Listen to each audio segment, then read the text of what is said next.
I grew up knowing Lucas, mostly from a distance. We were from the same neighborhood, and our paths often crossed on the street, but our worlds were vastly different. I came from a simple family. We didn't have much, but we had each other. Lucas, on the other hand, was part of the well-known Grayson family, who owned the largest company in town. Everyone knew them, and almost everyone envied them. One day, as I was walking home from my job at the local grocery store, Lucas approached me. It was unexpected. We barely spoke before this. "Hey, Tiffany," he greeted, flashing a smile that made many girls in our town go weak in the knees. "Hi, Lucas," I replied, a bit surprised. "How are you?" "Good, thanks. Look, I was wondering if you'd like to grab a coffee tomorrow." The invite took me off guard. "Coffee? With you?" "Yeah, I mean, we've known each other for years, but never really talked. I'd like to change that. What do you say?" I hesitated, then said, "All right, why not?" From that day, things moved quickly. Our coffee date turned into dinners, movie nights, and long walks. We spent days getting to know each other. The more time I spent with him, the more I realized we had a lot in common.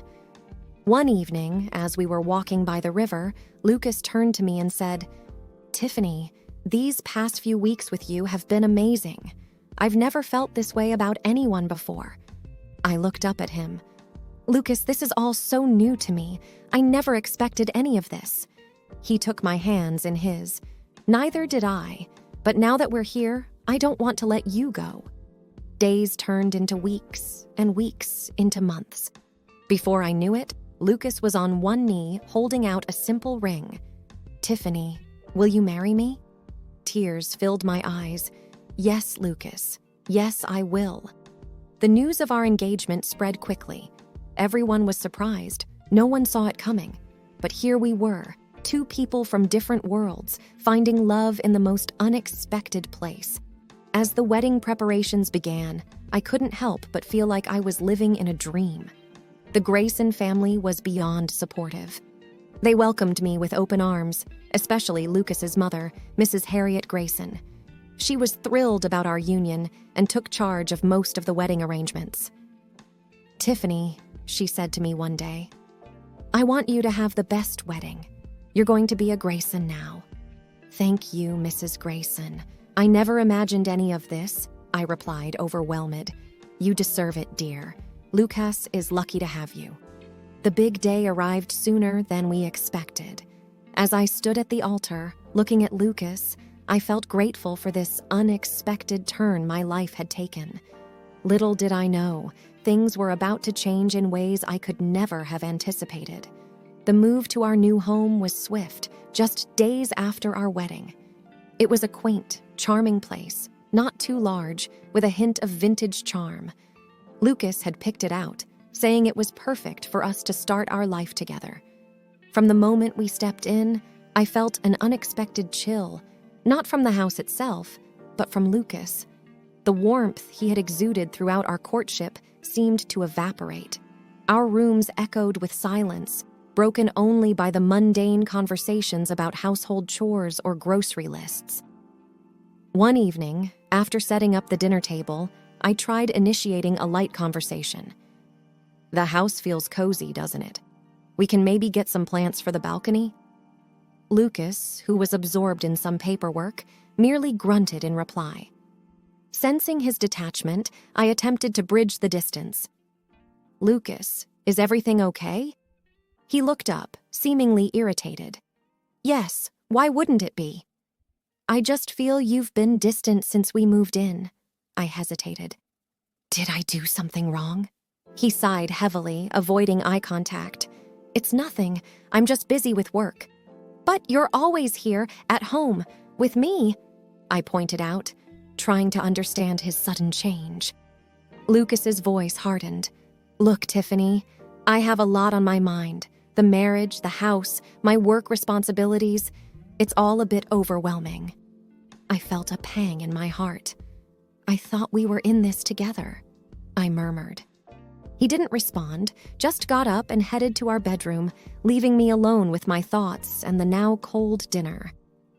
The days that followed were no different.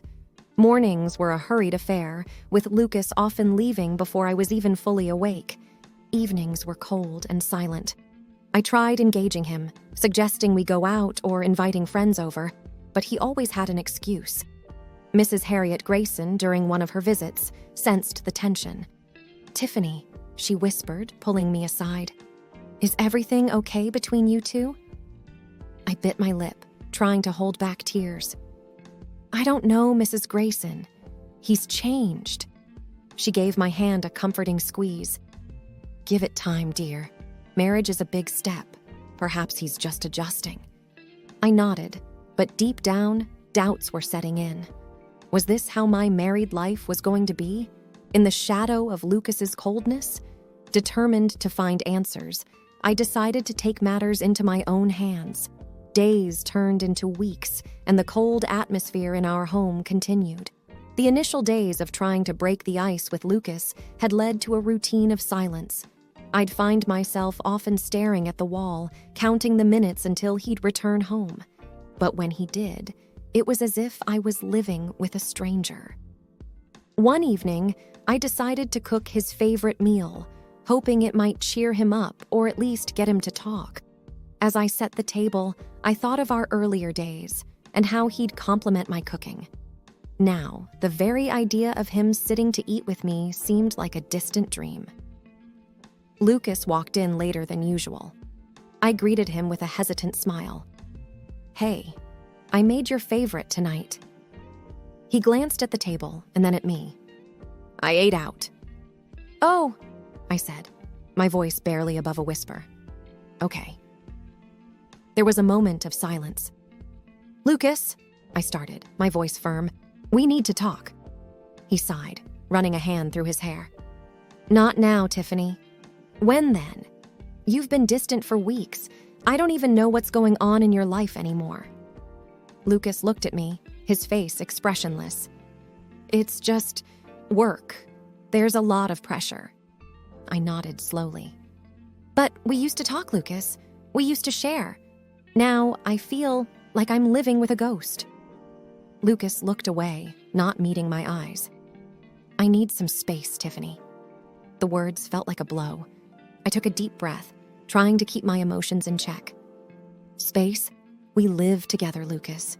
We're married. If there's a problem, we should be facing it together." He didn't reply, just turned and headed towards our bedroom, leaving me standing there, lost and confused. The next morning, I woke up to find him already gone. The bed was neatly made, and a note lay on the pillow next to mine. "Had to leave early. Don't wait up." Days passed, and the pattern continued. Lucas would leave early and return late, often after I'd gone to bed. We became like two ships passing in the night, with barely any interaction.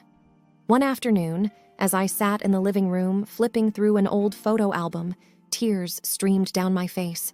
Pictures of our early days, our smiles, our closeness, seemed like memories from another lifetime. Mrs. Grayson dropped by unannounced. Noticing my tears, she sat next to me, concern evident on her face. "Tiffany, what's going on?"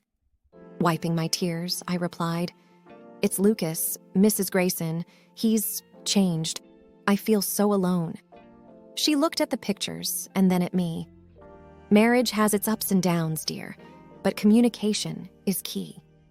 I nodded. "I've tried talking to him, but he shuts me out." Mrs. Grayson patted my hand gently. "Then maybe it's time to take a different approach. Find out what's really bothering him." Taking a deep breath, I nodded. "You're right. I need to get to the bottom of this." Determined to uncover the mystery behind Lucas's behavior, I decided it was time to take matters into my own hands. The nights were the hardest.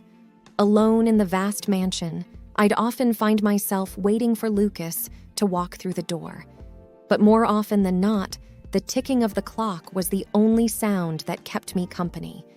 One evening, after yet another night alone, desperation took over.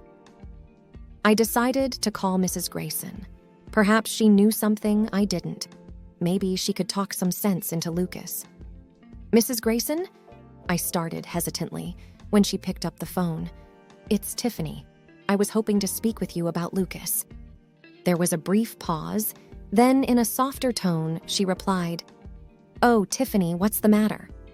Taking a deep breath, I confessed, "Lucas hasn't been coming home. He's hardly ever here, and I don't know what to do." To my surprise, her tone shifted instantly. "Tiffany, my son has responsibilities, bigger than you might understand. He's managing a massive company, trying to maintain our family's legacy." Stammering, I tried to explain. "I understand, but he doesn't come home. At all. Nights are so lonely." Mrs. Grayson's voice hardened. "You knew what you were getting into when you married him. You need to adjust and be grateful for the life he's providing you." Tears filled my eyes. "I just want our marriage to be how I imagined." There was a cold silence. Then she said, "Lucas mentioned you might be difficult, always wanting more. You should be thankful for what you have, Tiffany." The conversation ended shortly after, leaving me even more bewildered and alone. Whatever Lucas had told his mother had painted me in a terrible light. What was he hiding? Why was he driving this wedge between his family and me? It was clear that I needed answers, and I was determined to find them. I enlisted the help of an old classmate, David, now a private detective. Within days, he presented me with photos that made my heart sink. Days turned into nights, and my sense of isolation grew. Each evening felt like an echo of the previous one. I'd walk through the grand halls, touching the expensive decor, but feeling more disconnected than ever. One gloomy afternoon, while I sat in the drawing room staring blankly at the pouring rain outside, my phone vibrated. It was an unfamiliar number. "Hello?" I said hesitantly. "Tiffany, dear, it's Aunt Margaret, Lucas's aunt." Surprised, I replied, "Oh, hello, Aunt Margaret. It's nice to hear from you." Her voice was warm, but there was a hint of concern. "I just wanted to check in and see how you were feeling, dear. It's been so long since our last chat." I was puzzled. "I'm fine, thank you. Why do you ask?" She hesitated, then said, "Well, Lucas mentioned you'd been struggling lately. He said you'd been having a tough time adjusting and dealing with some personal health issues." I blinked in confusion. "Health issues?" Aunt Margaret continued. "Yes, he mentioned you were battling severe depression and that he's been so worried about you." The weight of realization hit me. This was the story Lucas was spinning to his family. I felt a mix of anger and disbelief. I don't know where he got that from, Aunt Margaret. I've been lonely, yes, but I'm not suffering from depression." Aunt Margaret sounded genuinely surprised. "Oh, well, he seemed so concerned. He even said he was getting you the best treatment and medications." My mind raced. Not only had Lucas been lying about his whereabouts, but he'd also been crafting an elaborate tale about my supposed condition to his family. Trying to keep my composure, I said, "Thank you for your concern, Aunt Margaret. I'll have to talk to Lucas about this." Before we ended the call, she added, "Well, since you're feeling better, I'd love for you to come to my birthday celebration next week. I'm inviting close family, and it would be lovely to see you." "Of course," I replied, trying to mask the turmoil inside me. "I'd love to." Once the call ended, my emotions were a whirlwind. Lucas's deceit ran deeper than I'd imagined. But Aunt Margaret's invitation gave me an idea. It would be the perfect place to confront him, surrounded by the very family he'd lied to. As I pondered my next moves, I felt a newfound determination. Lucas had woven a web of lies, but I was ready to expose the truth. The festive atmosphere of Aunt Margaret's birthday celebration was in full swing when I decided it was time. As guests laughed and chatted, I took a deep breath, preparing myself for the confrontation. Lucas stood amidst a group, laughing at some joke, appearing to be the perfect son and husband. I approached him, my hands clutching the jars of medication, each one empty. The murmurs of the gathering dimmed as all eyes turned to us. With every step, my resolve hardened. "Lucas," I said, my voice loud enough to command the attention of the room. I placed the medicine jars in front of him, their labels glaringly evident. He glanced at them, his laughter fading, confusion clouding his eyes. "What's this?" he asked, his tone flippant. "These are the medications I'm supposedly on," I responded. "The ones you've been telling everyone you've been buying for me." He stared at them, genuinely puzzled. "Why are you showing me these?" He picked up one jar, examining it before carelessly tossing it onto the floor. "This," I said, pointing at the shattered jar, "is how much you know about my so-called illness. You can't even recognize the medication you claim to buy for me." Whispers swept through the room as realization dawned on the guests. The air grew thick with tension. Lucas's face drained of color. I don't know what you're talking about," he stammered, but his eyes betrayed his panic. Aunt Margaret stepped forward, her face a mask of shock and anger. "Lucas, is this true? Have you been lying to us about Tiffany's health?" He couldn't respond, cornered by the weight of his deceit. The room was a sea of accusing eyes, each one demanding answers. "I trusted you, Lucas," I said, my voice trembling with emotion. "Not only did you betray me, but you also lied to your family, to everyone who cared about us."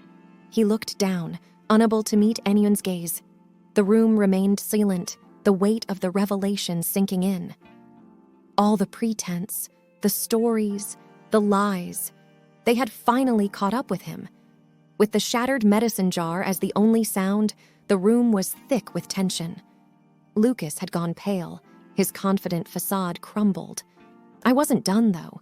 With one last ace up my sleeve, I took out the pictures David had given me.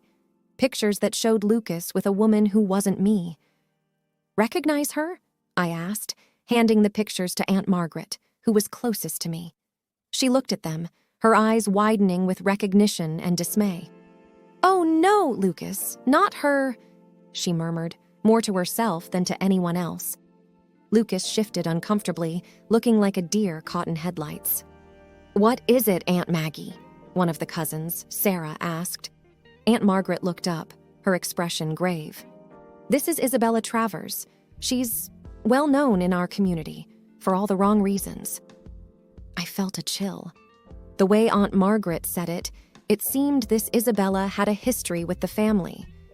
Lucas's mother, Mrs. Grayson, approached and took a look at the photos. The color drained from her face. "I thought you were done with her after—" She stopped, shaking her head. "I can't believe you'd do this to Tiffany, to all of us." Lucas was cornered, looking between the two women with panic evident in his eyes. "Mom, it's not what you think," he started, but Aunt Margaret interrupted him. "We all warned you about her years ago, Lucas. We thought marrying Tiffany would have set you on the right path. Isabella is nothing but trouble." Lucas seemed to shrink, his posture slouched and defeated. "It's not like that. I mean, it started out, but it's complicated." "Complicated?" I echoed, my voice sharp. "You marry me, lie about my health, and all the while you're with her? Explain that complication to me." Lucas opened his mouth, then closed it, no words coming out. He looked broken, defeated, but I felt no sympathy. He had deceived everyone, and it was time for the truth. Aunt Margaret, visibly upset, handed the photos back to me. "Tiffany, I'm so sorry," she said. "You deserve so much better than this." I nodded, looking at the pictures. "Thank you, Aunt Maggie. All I wanted was the truth." The room was filled with murmured conversations as the party guests processed the revelations. Lucas looked around. No friends in sight, no allies to defend him. He had played his games, and now he was facing the consequences. For the first time since this ordeal began, I felt a weight lifting off my shoulders. The truth was out, and I was ready to move forward, away from the lies and deceit that had become my life. The sun was setting, painting the sky in shades of orange and pink. The beauty outside stood in stark contrast to the turmoil that had just occurred inside the Grayson household. I sat on the porch steps, taking a moment to collect my thoughts. David approached me, his usual confident demeanor replaced with genuine concern. "Are you okay?" he asked. I looked up, forcing a smile. "I will be. Thanks for everything, David. Without you, I'd still be in the dark." He sat down next to me. "I just wish I could have done more. No one should go through what you did." I sighed. It's done now. All that's left is to move forward. He looked out towards the horizon. "What will you do now?" "I haven't decided," I replied. "But I know I can't stay here. I need a fresh start somewhere away from all this." David nodded. "You deserve happiness, Tiffany. Don't let anyone tell you otherwise." I smiled, feeling a warmth despite the situation. "Thank you, David." Inside, the murmur of voices continued. Some of the family were angry, some confused, but the truth was out, and everyone knew it. I had no intentions of going back inside. Not now, not ever. My phone buzzed. I pulled it out and saw a message from Mrs. Grayson. "I'm so sorry for what happened. We will refuse Lucas financial support. He can forget about inheriting the family company. If you ever need anything, don't hesitate to ask. Take care of yourself." I replied with a simple "thank you" and put the phone back in my pocket. After a while, David stood up. "I should get going. If you ever need anything, Tiffany, just call, okay?" I nodded. "I will. Thanks again, David." He smiled, patting my shoulder reassuringly, and walked away. The house behind me felt cold, unwelcoming. The only thing tying me to it was the memories, and now they were all tainted. The next morning, I packed up my belongings, leaving behind everything that reminded me of Lucas and the life I thought I had. Aunt Margaret offered to help, but I declined. This was something I had to do alone. As I drove away, I didn't look back. The house, Lucas, the lies, they were all behind me. Ahead lay a new journey, new beginnings, and a chance at happiness. The end was also a new beginning. I knew challenges awaited, but I also knew I was strong enough to face them. With each mile I put between myself and the past, the brighter my future looked. The road ahead was open, and I was ready to embark on my next adventure, free from the shadows of deceit. And as I drove into the rising sun, I felt a sense of hope and renewal, knowing that the best was yet to come.